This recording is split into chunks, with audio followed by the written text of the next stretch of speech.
You're watching highlights of the Macedonia City Council meeting on July 23, 2026. Ellen Bertel, 319 West Highland Road, Northfield Center. I'm with the Historical Society of Old Northfield and the Palmer House Museum. First, I want to thank Jessica Brandt. She found that we did not receive a check that she thought had been sent out to us, and we did some research on it, and she found that we did not receive the donation that you had approved for last year, and she got it out to us, and thank you very, very much on that. It's gone into our furnace fund, because now that we're getting water back, we have to have heat before everything freezes. Otherwise, we could end up with a lot of problems there. So, like I said, the $500 that was donated to us from 2025 that we just recently received, that has gone into our furnace fund. We had an ice cream social a couple weeks ago, and that netted us about $700.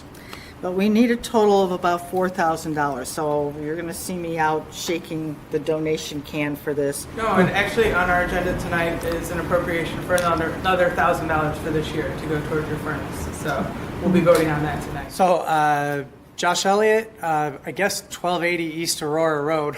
This is the United Methodist Church of Macedonia. But we are here for the Community Christmas Connection. We had been talking for a few years, and we finally put it all together and launched this Community Christmas Connection. The idea being that we would invite parents or guardians to come in and shop for their kids. Provide a Christmas for them. And the beautiful thing is when I pitched the idea, I made it very clear this is not a United Methodist Church thing.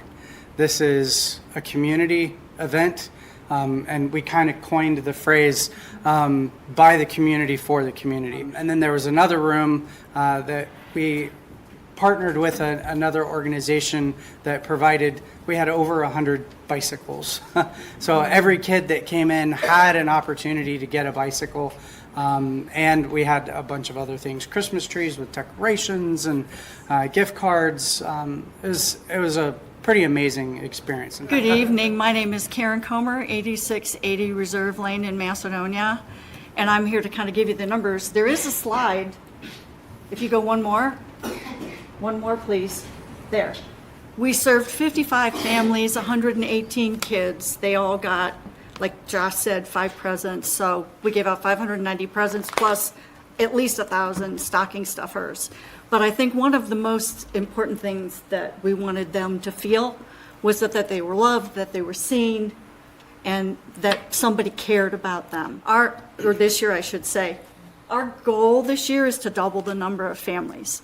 And not only are we going to work with the schools again, but we're also going to work with the Emergency Assistance Center to maybe identify families that don't have school-aged children, which is what we'll get from the school district. And then we're looking at other avenues as well. I mean, I can't say enough about it, but we're going to put this out. Council, you're going to get their whole slide and everything. We'll put it out on our social media. We're going to put it out to everyone. But bigger than any of that, obviously, I'm gonna put it out there for donations. I mean, these things cost money, and if you're willing to help or can help, I would encourage anyone to do that, because again, it's such a selfless, beautiful thing. If I could offer a suggestion, we have a lot of assisted livings and nursing homes that the elderly don't get visited, and the church. That would also, if you were looking to expand, that might be a great avenue to help out the elderly in our community as well. Josh? We thank you for your time tonight. Thank you very much, Thank you. everyone.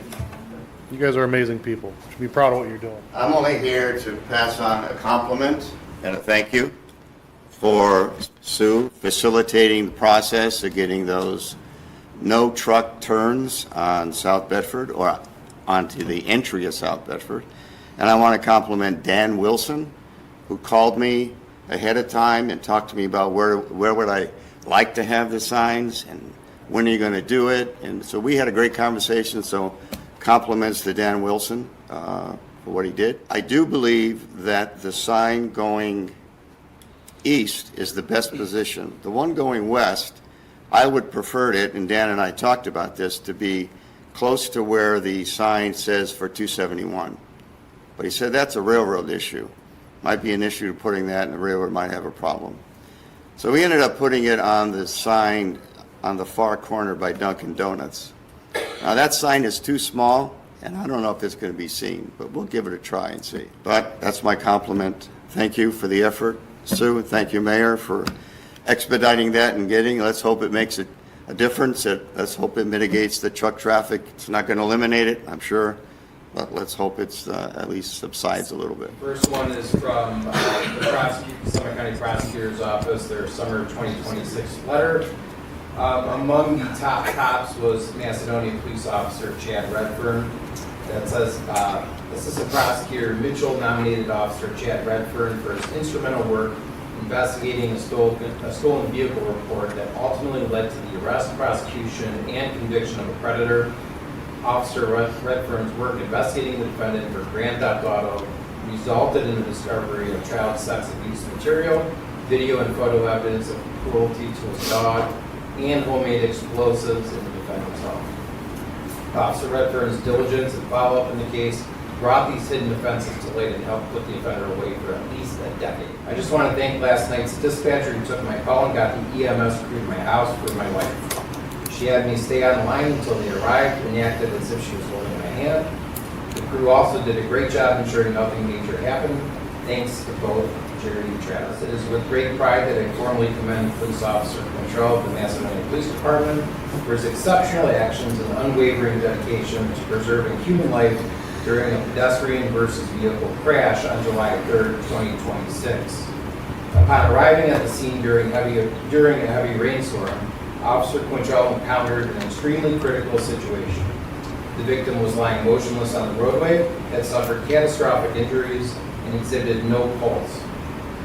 Without hesitation, and despite the challenging weather conditions, Officer Quintrell immediately initiated life-saving chest compressions. Through his determination and skill, Officer Quintrell successfully restored the victim's breathing. When the fire department arrived, the victim once again stopped breathing. Officer Quintrell immediately resumed chest compressions, refusing to give up on the patient. His continued efforts resulted in the victim breathing once again before being transported for advanced medical care. The victim sustained severe head trauma, multiple broken bones, and significant internal bleeding. Despite the extent of his life-threatening injuries, the victim remains alive as of this date. There is no question whatsoever that Officer Quintrell's immediate intervention and relentless commitment provided the victim with the opportunity to survive. Officer Quintrell demonstrated extraordinary composure, courage, and perseverance under exceptionally difficult circumstances. His willingness to continue providing high-quality life-saving measures, despite the adverse weather and repeated setbacks, reflects the very highest standards of the Macedonia Police Department. His actions exemplify the professionalism, selflessness, and commitment to public service that our officers strive to achieve every day. Officer Quintrell's outstanding performance brought great credit upon himself and the Macedonia Police Department. It is my honor to recognize his exceptional efforts and extend my sincere appreciation for his life-saving actions on July 3rd, 2020. Obviously, this is from Lori Box Gatos. Ms. Gatos says, my husband, Tom Gatos, on Wednesday, July 1st, had a heart attack. It was the immediate actions of Anthony Nowicki and Matthew Snowden when arriving at her home that saved my husband's life. The diagnosis was quick and administered necessary treatment that kept 99% of blockage from taking his life. They saved their job, but it is more than that. They are heroes in our community. I wanted you to know how grateful we are to Macedonia, the paramedic team, and these two heroes. On this date, at 8:58 hours, she took a 911 call from Sagamore Hills. The caller advised her 3-year-old autistic son had possibly walked out of the house. The mother advised the child left approximately 5 minutes before she called. Dispatcher Elias began to gather information about the child and immediately dispatched Sagamore units to the area. She continued to speak with the mother and question her for possible areas her son could be. Dispatcher Elias then asked questions that pertain to autistic children, whether or not the child is attracted to certain things like dogs or neighbors. Upon asking this question, you can immediately hear the mother realize her son is attracted to water. Dispatcher Elias then continues asking if there are any bodies of water in the area or pools, and the mother states that there is a pool 2 houses down from hers. The mother advises that she's walking that way. Had dispatcher Elias not prompted the mother, who was in an extreme emotional state, I don't feel the mother would have thought to look in the pool at the time she did. This would have delayed locating the child, which would have possibly led to the child's death. I feel dispatcher Elias did an excellent job utilizing her skills, training, and tools to save a child's life. This action should be commended and celebrated to our community. We should be proud to have someone like her working at our agency and being a role model. We have an amazing group of people. I mean, everyone's amazing, but our safety forces, this is just proof over and over and over again of how reliable and how good they are at what they do. I mean, so many lives saved and such great training and being prepared in the event, God forbid, that you have to deal something so severe and crazy. I just think it's amazing. I can't say it enough times how appreciative I am of the people that work for this city. And again, it makes me want to stay here. I mean, if you've ever had a feeling to move, that right there, you know, God forbid I ever need them, I know I have them. So to my country comment, you know, they get here a lot faster, and I know that we'd be in good hands. An emergency ordinance ratifying a collective bargaining agreement with the Fraternal Order of Police for the Police Dispatcher Unit for years 2026, 2027, and 2028. So it's somewhat self-explanatory, but this is the dispatcher contract. As I was telling everyone in the work session, negotiations are very long, they're very hard, they're very difficult, but we get to this point where we're all in agreement, happy to move forward, and when we sit here and talk about all the wonderful work they do, this is a testament to that. So I make a motion that we adopt ordinance number 39, 2026, and post same according to law. Second? all in favor? Aye. Opposed? Ordinance 39 carries. Ordinance number 40. Emergency ordinance ratifying a collective bargaining agreement with the Fraternal Order of Police for the Police Patrol Officer and Sergeant units for years 2026, 2027, and 2028. Same sentiments as before, except this is patrol officers and sergeants. Was there any questions or comments? Glad to get it done. Yep. Hearing none, what is your pleasure? I move that we pass ordinance 40, 2026 and post the same according to law. An emergency resolution authorizing the mayor to enter into the discount drug market settlement as part of the National Opioid Litigation Settlements pursuant to the One Ohio Memorandum of Understanding, consistent with the material terms of the July 21st, 2021 proposed National Opioid Settlement. So this is similar to what council has done previously in choosing to participate in the National Opioid Settlement Agreements. This one came in a couple of weeks ago, approximately 2 weeks ago. Discount Drug Mart is willing to provide the city with a settlement of approximately $5,500. It would be subject to the same restrictions as the other opioid settlements if you chose to participate. The deadline is August 1st. So this piece of legislation addresses wage compression. We have been working on this for quite some time as it relates to where we are and where we're headed with the service staff, or I shouldn't say the service staff, but the subordinate staff to the leadership and moving the scales up so that they're not too close to each other. It addresses all that, it corrects that problem, and moves all of those up. That's the simplest way I could describe that. I'd like to make a motion to amend section 1 to increase the maximum of pay grade 12 to increase by 8%, and the maximum of pay grade 14 to increase by 6. Ordinance 43 would take the ability for members of city council to enroll in the city's healthcare plan and other benefits away. This is something that prior city councils passed in 2010, I believe. 2012. 2012, thank you. And this would take that eligibility away from council. Currently, it is, as drafted, if it passes tonight, would take that away at the end of the term. It would not touch the term of any current member of council. Okay, that's a better way to say it. It would be it. effective for any subsequently elected. Thank you. But anyone that, as it's currently written, would continue to be eligible until the end of their term. The eligibility was probably a good idea at the time, but times have changed drastically since 2012. So it is something that actually I wish we would have gotten rid of sooner, but I think it's time for it to go now. It's too much of a perk for council. The roof's getting replaced. As long as I've sat up here on council or as the mayor, I felt that this this building was important. I mean, Mayor Long gave us that park. It's integral to Macedonia. I feel it's something we should preserve. Without a good roof, what happens? You lose your home. So, simplest of things I could say. It's very expensive because it's slate roof. We have to keep the property historical, so that's why we're going with real slate.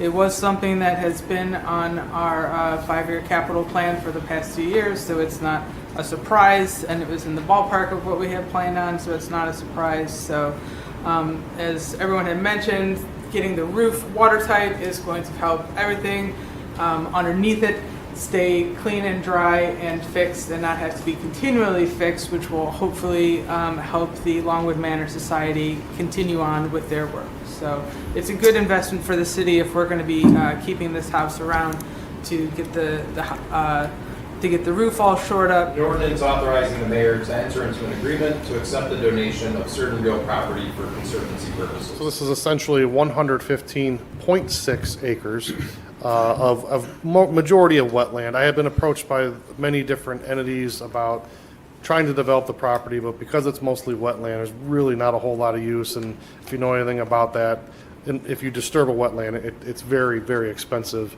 to build on that. So we were approached by the Western Reserve Land Conservancy. There's so many conservancies, it's hard to keep up with.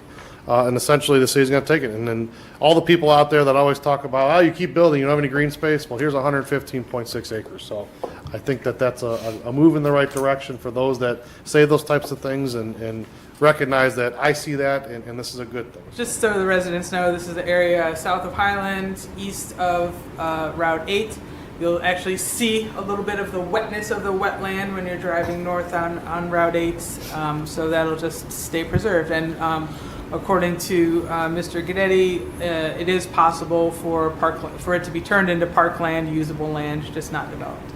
Yeah, it'll just have to be consistent with the deed restriction. An ordinance appropriating funds for the preservation of the City of Macedonia historical items by the Historical Society of Old Northfield. We've been appropriating money to the Historical Society of Old Northfield for 3 or 4 years now. Typically we do 500. This year we decided on 1,000 because they are in need of a furnace so they can have their water turned back on and so they can have a furnace. It is called the Historical Society of Old Northfield, but Old Northfield also used to encompass what is now Macedonia, so that's why we feel the need that it is preserving the history of Macedonia. So that is why we are interested in appropriating them funds. A resolution authorizing the disposition of certain municipal property by the City of Macedonia Director of Parks and Recreation in accordance with the City of Macedonia Codified Ordinance, Section 121.05, and Ohio Revised Code, Section 721.15. This is just requesting the ability to post 12 treadmills that are currently in the rec center on GovDeals. They have reached the end of their useful life, have significant amount of repairs needed on them, and would like to replace them. So posting them to hopefully get some money back for them and using that money towards the purchase of new ones. And we budget for that, plan for that, and I believe you said in the work session there was somewhere at around 60 to 70,000 miles on them. I move to accept a donation by Michael Carnahan in the amount of $50 to be utilized for senior center activities. Dispatcher Elias was amazing in her work. Elias, I'm sorry. It's been Elias. It's been a long night. But I won't belabor the point. But I'm very proud of the work she did and the life that she saved that day. The gas line strike that took place in Twinsburg. You may have noticed that the city of Macedonia put a moratorium on all those types of drilling that occur in Macedonia. Since that time, we have lifted that, but I will assure you that we have taken all the steps necessary to make sure it's done in the most safest way. Anything that comes through to this city that's going to involve any digging, going into the ground, we are looking at each one and approving them after we review them internally. And if you do see flags coming out, you may see work, but those are all being approved by us internally with the utmost safety in mind. So just understand that we took it very seriously. We had the moratorium just like everyone else did, but we're confident in the safety of the public and what we're going to do moving forward. They're dilapidated. They look terrible. I get that. It's tied up in court. I'm going to have Director Guidetti give a few words about it, but understand that I'm tired of looking at it too. I drive by that thing and it makes my skin crawl. So just know that from where I sit, yeah, I'm with you. but unfortunately, I'm at the mercy of the courts. Simultaneously, the city is moving forward with its local demolition process, which is authorizing the city to demolish nuisance building per our Macedonia codified ordinances. We found a better address to send the service to. That was in effect, I believe I just found out today, it was properly served on July 7th. We'll probably come back to council and ask for a reauthorization of that once we confirm that there's been no appeal feature. On the BP building, as you recall, council did authorize the demolition of that. In the 11th hour before the demolition occurred, the attorneys for 7-Eleven filed for a preliminary injunction, which is basically a request, emergency request to stop the demolition. That resulted in a settlement agreement, which was not complied with from the city's perspective. We then moved forward with the demolition process again, another 11th hour filing to stop that demolition. So in other words, we're on top of it. Courts are kind of dictating things, but we're going to do everything we could do to take care of those problems as soon as we possibly legally can do it. We had a power line that was hit for the third time within 1 month. The way all this works is simply First Energy owns the pole, Ohio Edison's up on top, everyone that's beneath it leases that space. They cannot touch each other's lines. That's essentially what happened. So we were waiting, and I'm still not 100% of which line it was, and it's not really relevant at this point, but a truck hit it for the third time, knocked out power. Businesses on Freeway Drive had no power for a long time. I'm frustrated with that, but fortunately I have a good contact at First Energy. She agreed to put up 50-foot poles as opposed to 40-foot poles. They did that. After a lot of kicking and screaming from a lot of different people, including myself, we got all the lines back up in the air, and I had the chief today go out and have someone measure. I think the height of a truck is supposed to be 13.3, is that correct? Beneath there. And I believe we measured 16 foot 6 inches for all the lines. So right now we're good. I'm not going to jinx it. I'll leave it at that. Everything's good and everything's back up where it should be, and hopefully that'll be good. Second last on my list is I want to pay tribute to Bill Klingenberg. If anyone knew him, he was a wonderful man. He had passed recently, and if you can keep him and his family in your thoughts and prayers, I would certainly appreciate that. And last but not least, please don't drive distracted. Put down the phone and drive the car. Committee reports. Parks and Rec Commission is slated to have its August meeting on August 19th. We do have some scheduling conflicts, so that dates might change. If you would like to come to that meeting and would like to know when it is, you don't see it on the calendar, contact me, Jay Brandt, at macedonia.oh.us, or Director Eckendorf, or you can call up the rec center. But as it stands now, it should be August 19th at 6 p.m. Thank you.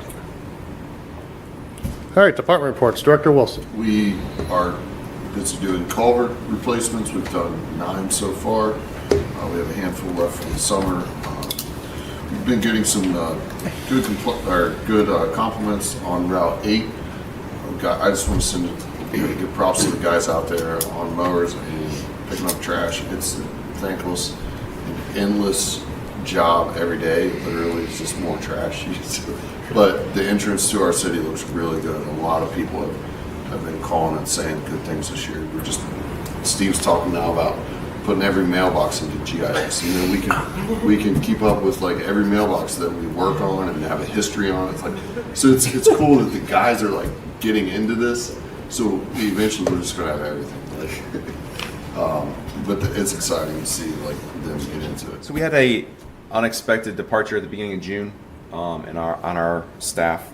So we are excited to welcome a new rec manager for marketing, special events, and programs on Monday.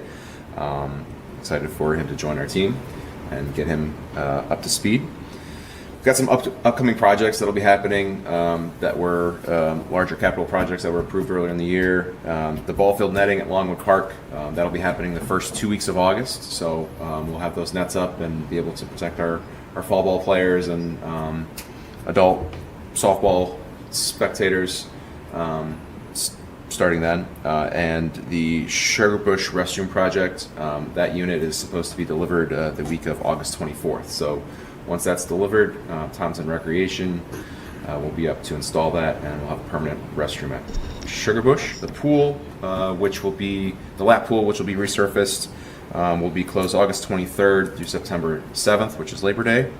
The building will be closed August 31st through September 7th. Both will reopen on September 8th, which is the day after Labor Day.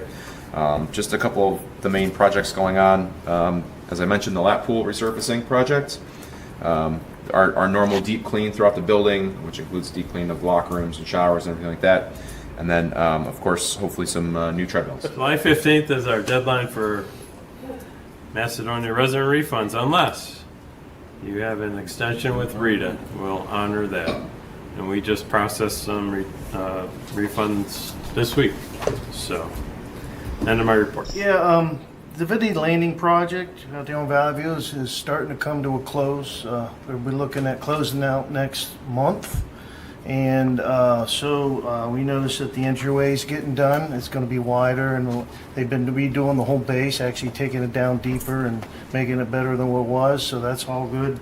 And one last thing, is just I've been here almost a year. Next month it'll be a year. And I just want to recognize my department and Nino's department, you know, on all the hard work that they do, not including myself. I don't include myself in that. I'm always learning from them. Nino is the best, and Susan and Julie and Chris, they know what they're doing. They handle a lot during the day and handle a lot of complaints, and they jump on things in a timely manner. And I feel privileged to be working under them all. I just want to recognize that department. Just want to remind everyone, HR is holding its annual health fair on 8/21 from 7 to 10. That's for internal employees only. Very proud to say that the Macedonia Fire Department and the City of Macedonia are well represented on every team that a firefighter can join in Summit County. We filled our last member on the Incident Management Assistance Team, and as you're aware, the last couple of years we've had great need to utilize these county teams, and it's great that we are represented in all facets of it. First, I want to thank Council for ratifying the contracts. The employees certainly appreciate it. Also, want to welcome Bruce Genovese back as part-time dispatcher. He was with us full-time years ago. Then he was hired by Cleveland, doing a different job full-time. He kind of stayed on as a contractor, but he's came back to us now part-time, and we're excited to have him back. That's a wrap from the Council. Tonight you saw community groups rallying for local history and holiday help, big praise, and new contracts for safety forces and dispatchers, and plans for everything from green space and historic roofs to rec center upgrades and new park restrooms. Keep an eye out for the Parks and Recreation Commission meeting in August, and check back here for future highlights as these projects and programs move forward.